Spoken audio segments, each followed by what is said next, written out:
Alright, I am back with another Destiny 2 video here at Reset, because we are still in the story portion of the season for, I think, another 2 weeks now. There were 3 weeks left ahead of today, and now we kind of got a couple new story developments here.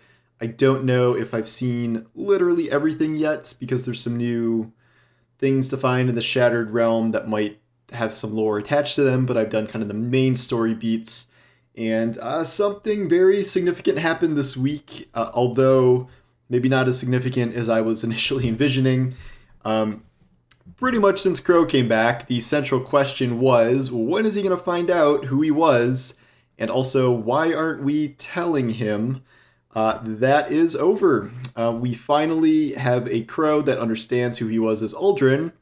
And guess who told him? It's Savathun. Somehow, I don't really know what was preventing this before, but Crow got past Petra and Mara and just spoke to Savathun one-on-one. Savathun offered to tell Crow the truth about who he was, and so he just sort of like put his hand on her. I thought maybe we get kind of like a recap cutscene, but we didn't. It was just sort of like a line or two from Forsaken, and then Crow like comes out of it all like disoriented, like, oh crap, like, yep, I know everything now, not great.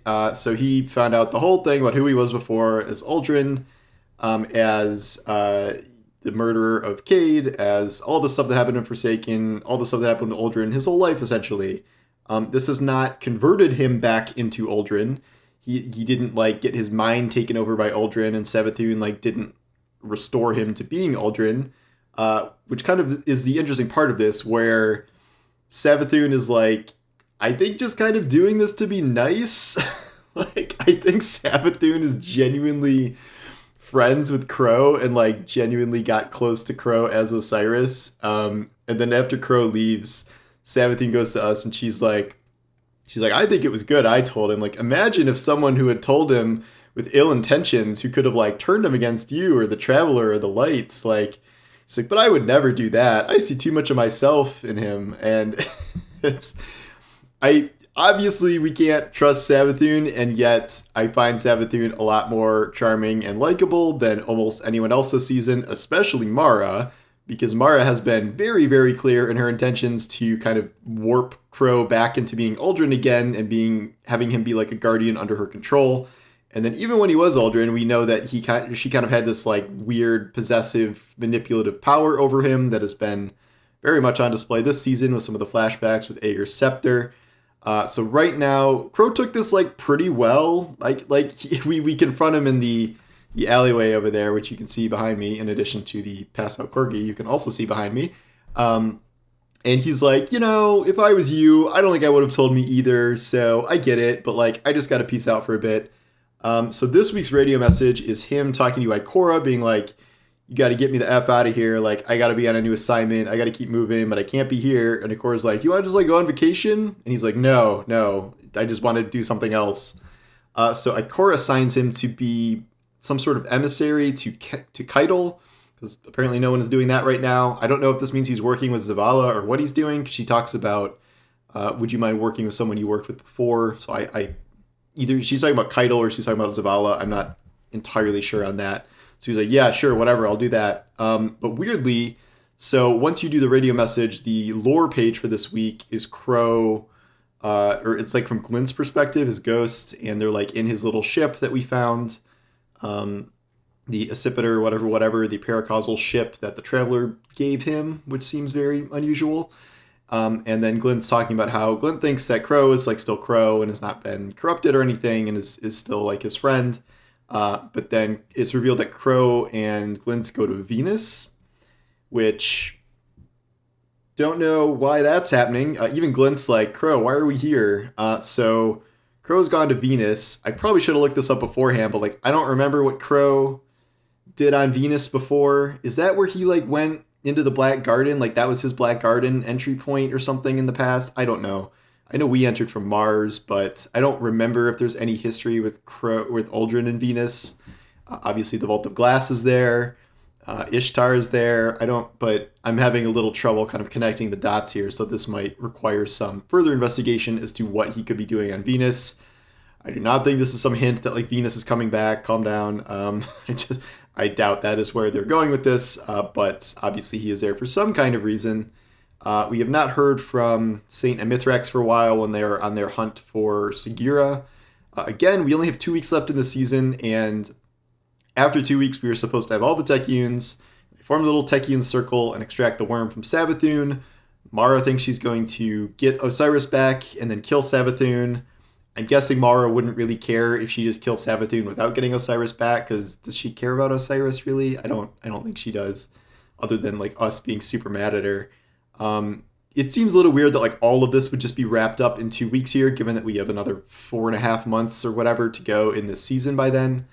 I do expect the story will take something of a break, because this will be right around when Festival of the Lost is starting, and that will probably just be, we'll have difficulty options for the seasonal activities. We'll have GMs coming, I think, and then we'll have a new festival activity, Haunted Sectors. So there's going to be stuff to do, but I would expect the story does go on break for at least a little while. But it is hard to imagine the story just breaking all season, and the end result of this is like Savathun is free and escapes and goes to her throne world and ... I don't know. There's kind of a bunch of question mark steps in between Savathun gets out of the cocoon and Savathun goes to her throne world. Like, is she dead? Like, do we kill her? And then that's why she like retreats to her throne world in the different dimension. I'm still a little fuzzy on like sort of how throne worlds work. I thought you would kill people like in the real, or you would kill Hive in the real world, and then they would retreat to their throne worlds. But then if you killed them in their throne world, they were like really dead or something. I think that's how it worked. So maybe we do kill Savathun. Maybe Mara kills Savathun like she's planning to. Maybe that's Savathun's goal, because she knows that to get the light, you have to die. So she dies. She goes to her throne world, and then gets the light there. She steals the light from us. I don't know. Some combination of these things is probably what's going to happen here. It seems like we're done with Crow for a while. He talks about like, just, leave me alone for a while. So I do not expect him to show up in the story anymore for at least a while. I don't know if he's done for the whole season. That would seem a little extreme to me. But besides that, I don't know what other story tidbits there are, except for some of the Shattered Realm things that are related to the Hive that I haven't done yet. There were some new dialogue lines in Astral and Shattered Realm that were new. It was kind of Crow just, I think he was yelling at Petra for like throwing a bunch of Awoken into the Ascendant Plane and like hoping everything worked out.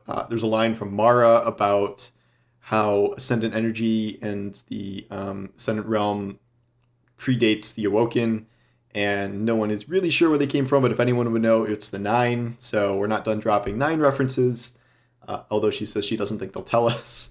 We haven't heard from the 9 since Prophecy, really, and they are still one of Destiny's sort of biggest mysteries, so we'll see if they ever come back into the fold. But all in all, this was a very significant development, given that Crow finally discovered who he was and seems to be taking it just fine. Obviously, there is an open question about if Mara can sort of corrupt him back into being Uldren. There's a question about if Savathun does have any actual ulterior motivations here, with Crow specifically, given that she's Savathun, but it does come across like she just genuinely likes Crow.